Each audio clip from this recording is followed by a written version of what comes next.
ओम नमः सिद्धिभ्यः। नमो अरिहन्ताणं नमो सिद्धाणं नमो आयर्याणं नमो वज्रायाणं नमो लोये सव्साहुणम्।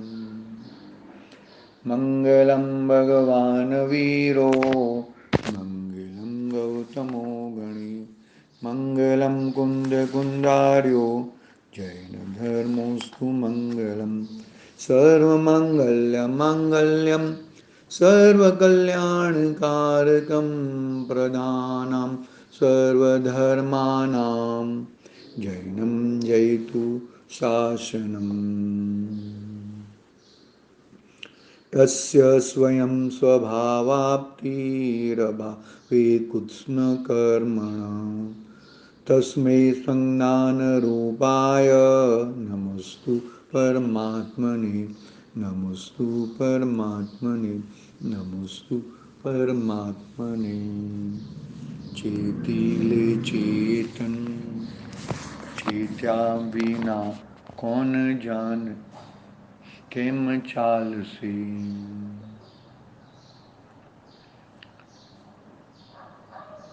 आचार्य समर्थ आचार्य देव पूज्यपाद स्वामी का ये महान ग्रंथ इष्टोपदेश विराजमान है।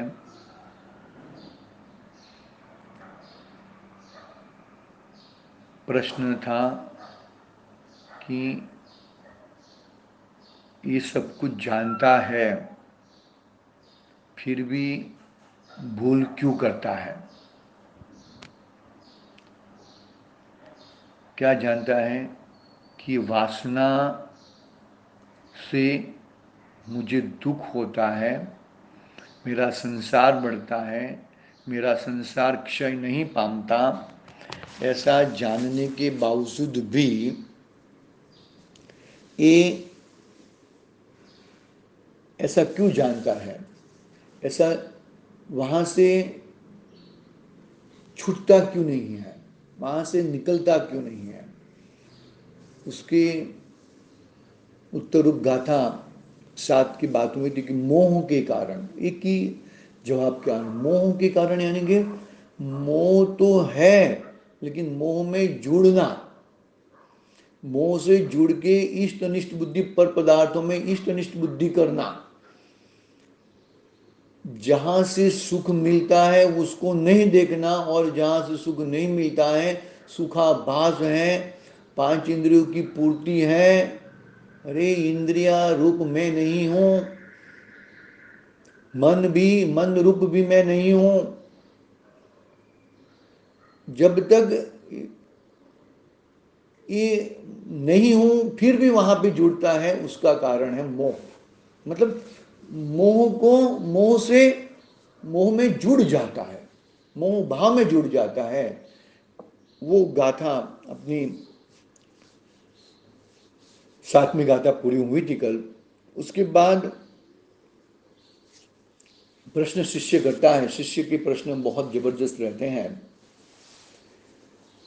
कि क्या प्रश्न है कि जीव द्रव्य है वो कौन सा है, अरूपी है, अमूर्तिक प्रदेशों का पुंज है, असंख्यात प्रदेशी है लेकिन अमूर्तिक है।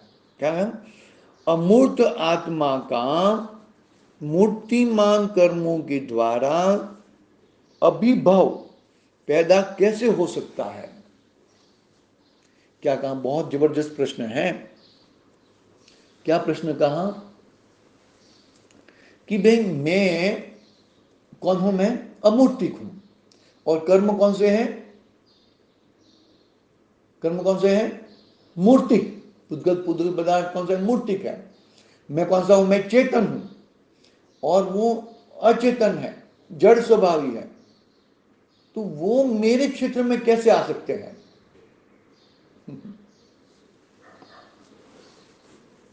पानी के गिलास में एक तेल का बूंद गिर गया है तो वो मिक्स कर रहे हैं।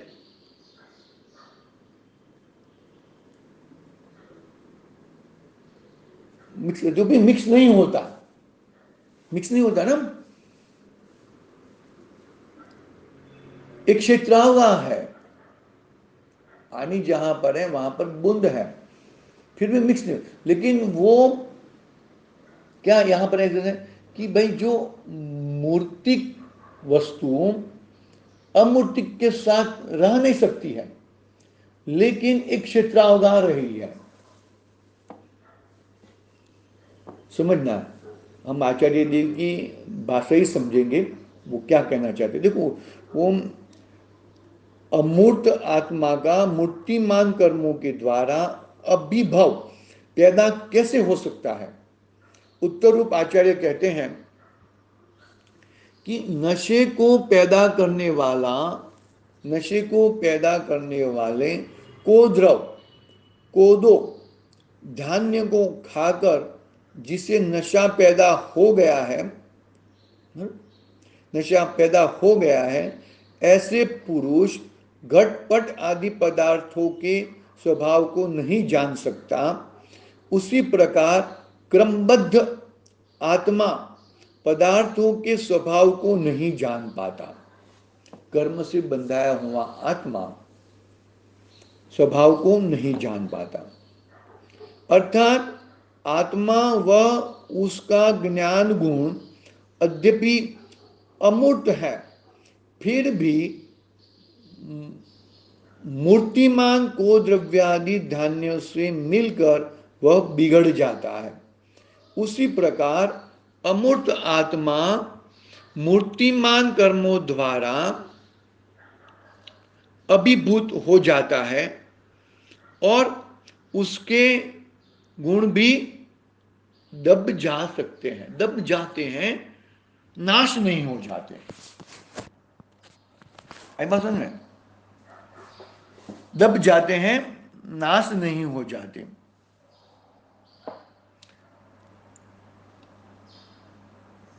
कहना का क्या भावार्थ क्या है यहां पर कि भाव कर्म, भाव कर्म से द्रव्य कर्म और द्रव्य कर्म से भाव कर्म, बीच में संतति ये होती रहती है ना, संतति होती रहती है। बीच में अज्ञान एक कड़ी है, अज्ञानता। क्या कड़ी है? अज्ञान वो कड़ी है जिसके कारण भाव कर्म से द्रव्य कर्म, द्रव्य कर्म से भाव कर्म, जो वो अज्ञान रूपी जो कड़ी है, वो कड़ी को नाश करके ज्ञान रूपी कड़ी, ज्ञान उसको, उसके अंदर ज्ञान स्वभावी आत्मा को खड़ा कर दिया जाए तो वो संतति वहां पे स्टॉप हो सकती है। ज्ञान स्वभाव वाला है आत्मा, आत्मा कौन सा है? ज्ञान स्वभाव वाला है, बरोबर है। ज्ञान स्वभाव वाला होने के बावजूद भी वो मोह के उदय के कारण, मोह में जुड़ने के कारण वो क्या करता है, क्या करता है कि जो तेरा नहीं है उसको अपना मानता है। तो अपना मानता है तो वो तेरे साथ आएगा कि नहीं आएगा? अरे तेरे अंदर नहीं प्रवेश कर सकता, लेकिन तेरे साथ तो रहेगा ना।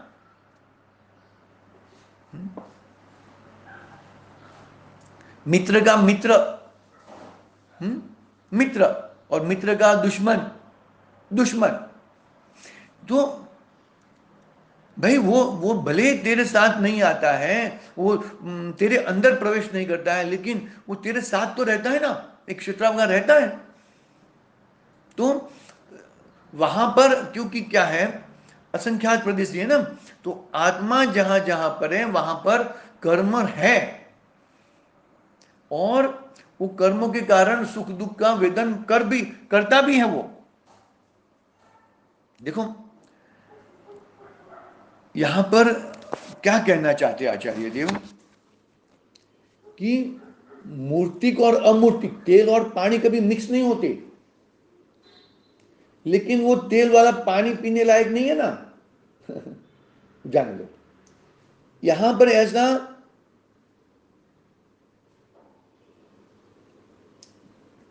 पानी पी के, वो वाला पानी पी के तृप्ति नहीं मिटा सकता है। ऐसे कर्म के उदय में बैठकर, कर्म में बैठकर तुझे तृप्ति नहीं मिलेगी, तुझे शांति नहीं मिलेगी, तुझे सुख नहीं मिलेगा। तुझे सुख की प्राप्ति करनी है ना, किसके लिए? देखो,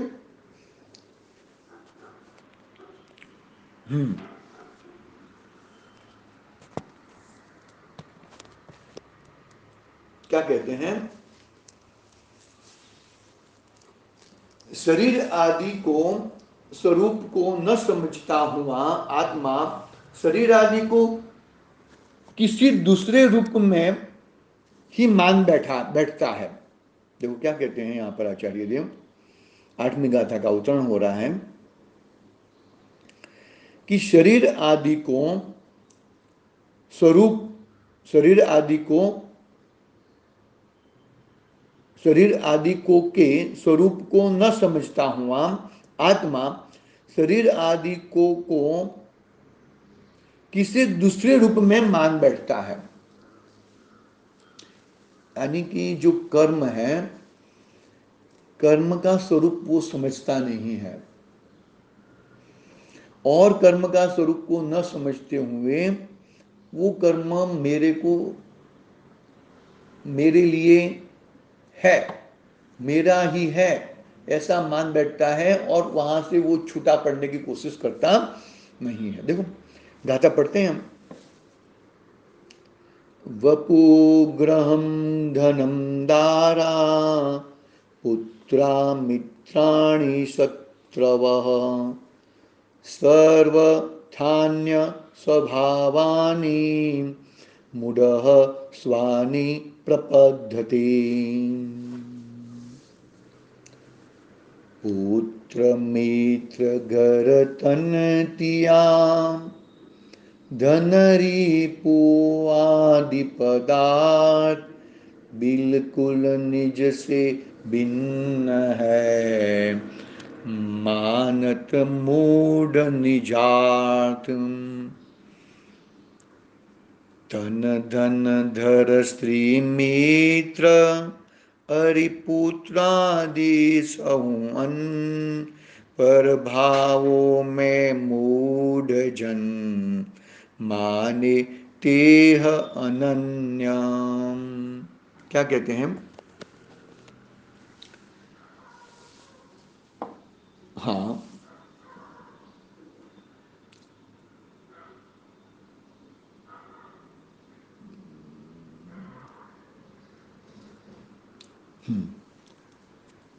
शरीर, वपु यानी कि शरीर, गृह यानी कि घर, धनम यानी कि धन, दारा यानी कि स्त्री, पुत्रा यानी कि पुत्र, मित्राणी यानी कि मित्र, शत्रवः शत्रु, सर्वथा अन्य स्वभावानी यानी कि सर्वथा चैतन्य स्वभाव से भिन्न स्वभाव वाले हैं, तो भी अज्ञानी जीव उनको अपने मानता है, अज्ञानता के कारण। कहा ना, द्रव्य कर्म से भाव कर्म, भाव कर्म से द्रव्य कर्म, बीच में अज्ञानता है। वो अज्ञानता के ऊपर अपने को प्रहार करना है, न भाव कर्म के ऊपर न द्रव्य कर्म के ऊपर। कर्म में तेरी कुछ चलती नहीं है भाई, कर्म में तेरी कुछ चलती नहीं है। कर्म तो वो अपने हिसाब से आया है और अपने हिसाब से जाएगा, लेकिन तू अज्ञानता के कारण वो कर्म अच्छे हैं, कर्म बुरे हैं, ये मेरे नहीं है, ये वो है, ये इष्ट है, अनिष्ट है, ऐसी बुद्धि के कारण नए कर्म चलते रहते हैं। अज्ञानता के कारण ये वो तू उसको इष्ट अनिष्ट बना मानता है। यदि तूने जो मान लिया, क्या मान लिया, क्या मान लिया भाई? यदि जो तूने यह मान लिया कि ये मेरे चैतन्य से भिन्न है, तो तेरी सत्ता में आ भी नहीं सकते, तेरे को कुछ कर भी नहीं सकते वो। बस समझ में, तेरे को कुछ भी कर सकते नहीं है वो।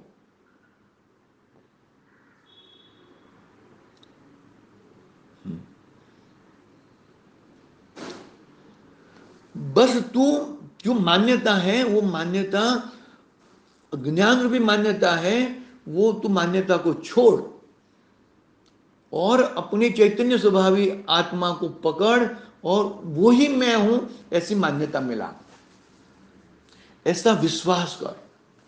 फिर देख तमाशा, अरे खड़े नहीं रह पाएंगे, कर्म खड़े नहीं रह पाएंगे भाई। ऐसा समझ में, देखो पढ़ते हैं आगे, क्या क्या कहा वापिस एक बार। शरीर है, घर है, धन है, स्त्री है, पुत्र, मित्र, शत्रु, ये सब है, ये सब है, ये सब होते हुए, वो सब होते हुए वो संसार है ऐसा नहीं है। उसको अपना मानना, अज्ञानता के कारण उसको अपना मानना, उसका नाम संसार है। वो मेरे हैं, मैं उनका हूं, ऐसा मानना, उसका नाम संसार है। आई बात समझ में? या शांति से, धीरज से, एकदम एकदम नहीं हो जाएगा, होएगा, लेकिन एकदम नहीं होएगा भाई। आप वो होते हुए वो रह, अरे 6 द्रव्य है, वो भी जीव द्रव्य है, वो भी पुद्गल द्रव्य है। अरे तुम किसको थोड़ी भगा सकते हो, किसको तुम, अरे तुम उनको अपना न मानो, वो इसके लिए तुम स्वतंत्र हो। तुम उसका मानो, वो तुम परतंत्र हो जाते हो, उसके समान हो जाते हो। वो होते हुए भी पानी में रहा हुआ, कीचड़ में रहा हुआ कमल पानी और कीचड़ से भिन्न है। क्यों भिन्न है? क्योंकि कमलिनी का पत्र कैसा है? वैक्स वाला पत्र है, उसको छू नहीं सकता। ठीक उसी तरह मेरा भगवान आत्मा ये धन, मित्र, पत्नी, पुत्र, घर बार, दास दासी आदि रहते हुए मैं उनसे जुदा हूं, क्योंकि मेरा भगवान आत्मा उनसे भिन्न है। ऐसा तू ज्ञान, ऐसा ज्ञान खड़ा कर, तू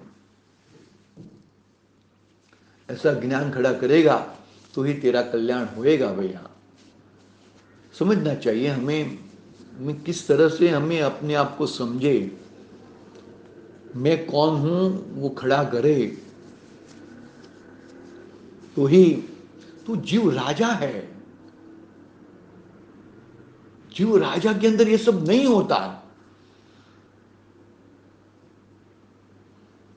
तेरा तेरा गुण रूपी तेरा परिणमन होएगा। उस रूप परिणमन करना वो तेरा गुण का कार्य नहीं है। आई बस समझ में? उस रूप परिणमना तेरा कार्य नहीं है। इस तरह से अपनी बात 8वीं गाथा में प्रारंभ करते हैं।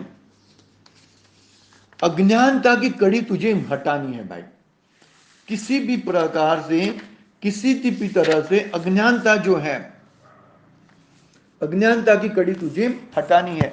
जब तक तू अज्ञानता की कड़ी, अज्ञानी जीव, देखो क्या कहा कि सर्वथा चैतन्य स्वभाव से भिन्न स्वभाव वाले हैं वो जो भी है ना, कर्म आदि,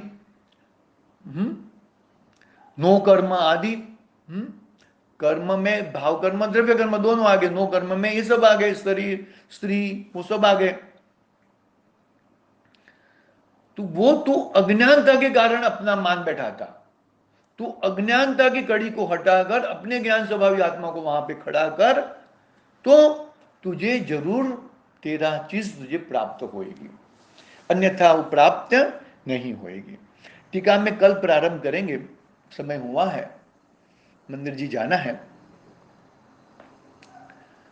अज्ञानता की कड़ी कैसे हटे, वही पुरुषार्थ है।